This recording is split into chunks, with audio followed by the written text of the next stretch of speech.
Hey, what's up guys? This is Anthony from Anthony's Customs, and for this review, we are looking at the Marvel Legends QUASAR figure, and I think it was a Walgreens exclusive. I don't know. I bought mine at Big Bad Toy Store, and sometimes they get the exclusives and sell them at a markup even like way after the fact. I don't know how that works.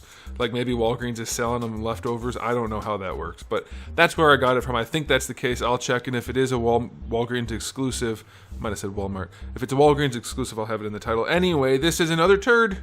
It's another bad one. It's not good.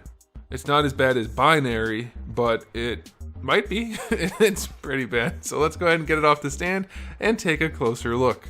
This guy stands just shy of 6.5 inches, which is going to make him pretty close to 16.5 centimeters. And before we get into the rest of the review, let's do a quick question of the day. How do you guys feel about store exclusives? I know why they exist. I know it's beneficial to the brand and to the stores, but is it to the consumer?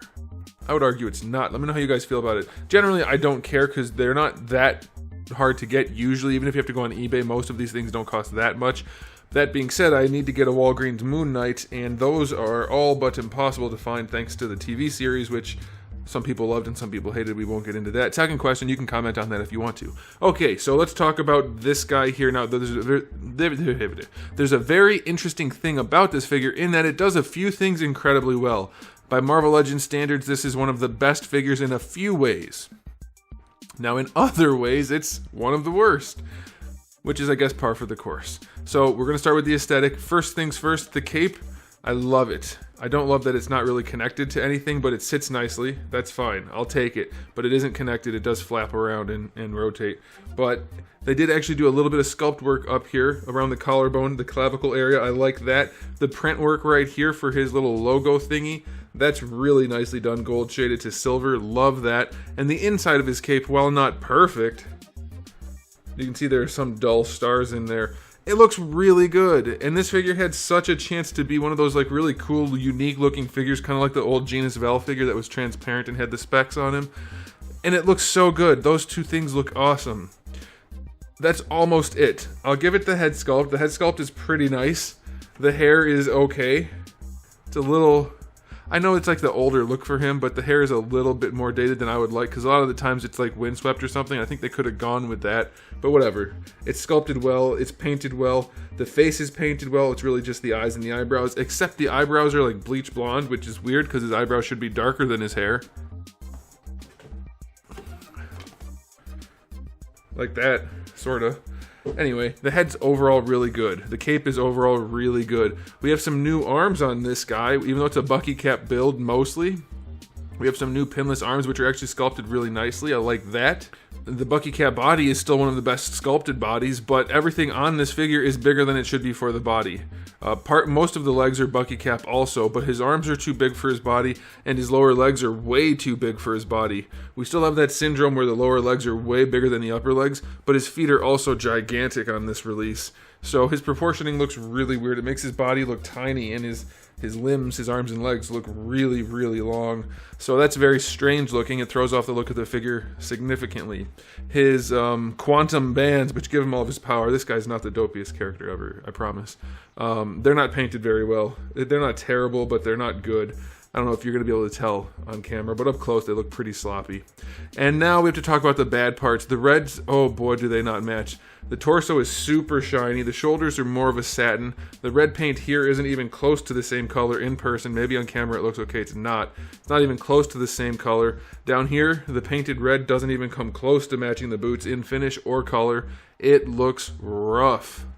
Really bad. But that's it. So it's like... The things that are bad are terrible, but the things that are good are really nice. I don't know. For me personally, the bad things definitely pull back the good things. It's not like the good things bring up the bad. Not enough anyway. So, for an aesthetic rating, I'm going to give this one a 5 out of 10. Considering the bad stuff is just so bad. His proportions are so weird. Tiny, tiny body compared to his arms and legs. The leg sculpting is super weird. The paint job on the body and boots, really weird. Just not good. It's not aesthetically pleasing, though there are things that are incredible. The cape, I love it. The head's pretty darn good. Arms are nice. The rest is just not good. So accessory-wise, we get the 2 fist hands, then we get the 2 karate chop hands. Karate chop hands I could definitely not bother with, but we do get these flame effects, which we've seen before, but this time they're in like a pearly yellow. I'll take that. They don't actually look quite like fire, which is a cool thing for him. I think that's appropriate. They look pretty nice, and I'll probably just stick those on his hands, hide his little gauntlets, and that'll be that. And they'll kind of distract from the problems of the figure, probably at least a little bit. And it's gonna look all right. So accessory-wise, I'm not that upset about it. They're like not great, but they're okay. I'll go 6 out of 10. I'll go 7. What the heck? I'm feeling generous. 7 out of 10 for accessories. Very generous. Now, as far as articulation goes, it's going to be basically your Bucky Cap build. Let's see. He can't really look up because of his hair. He can't really look down because of his cape collar. He can rotate and wiggle just a little bit. So very limited there. For the shoulders, these are, I don't remember if these are Bucky Cap shoulders. They look like they are to me, but I could be wrong. Either way, shoulders go better than horizontal, so that is good. You do get your full rotation, except for where the cape has to get in the way, so that's fine. Bicep swivel is fine. A double jointed elbow, really good range. Far better, by the way. I'm not gonna let this go because people won't stop telling me how great this figure is. The articulation's so good. It's so good. Man, it's so good. That Black Suit Spider-Man, that retro Spider-Man mold, just the best articulation ever. His bicep joint, or elbow joint, is really, really nice. Wrist swivel and hinge, that's fine. Ab crunch on this one, could be hit, could be missed. Let's see. It leans back all the way, has the giant pizza oven. Definitely don't like that. That doesn't need to be there. It's terrible. Doesn't lean forward this time. It does. Really, really good range. So it's ugly, but it does function at least. So I'll give it that. Waist twist is fine. Hips usually work pretty good on this, pretty well. Yeah, they kick up high. Should I do it? I feel like it's just sad at this point. To be fair, let's straighten the leg out. Oh. They kick the same. They don't have any different range. Oh man, that Spider-Man mold is just getting raked through the coals at this point. Oh no, do I have to do it again? Look at the splits. Oh, I can't not. I'm gonna keep bringing it up forever until we get a new Spider-Man mold that has better range. Oh man, tell me again how great that Spider-Man mold is, please. Thigh swivel is fine. Double jointed knee works all right. Boot swivel is ugly, but it works. Ankles go all the way back. That's nice. And pretty far forward, and they have a good ankle rocker. That's all good. So, as usual, this mold does perform well in terms of articulation. Torso is not the best looking thing, but it's functional. Not too upset about the neck. It's because of the cape and the hair, so that's whatever. Otherwise, it works pretty well. It works better than that Spider-Man mold, so, you know, articulation, I'll give it an 8 out of 10. It's super functional. Shy of having a butterfly joint at the shoulder, this thing is going to outperform that Spider-Man mold, I think, everywhere, not counting the neck, because that's not fair for this guy.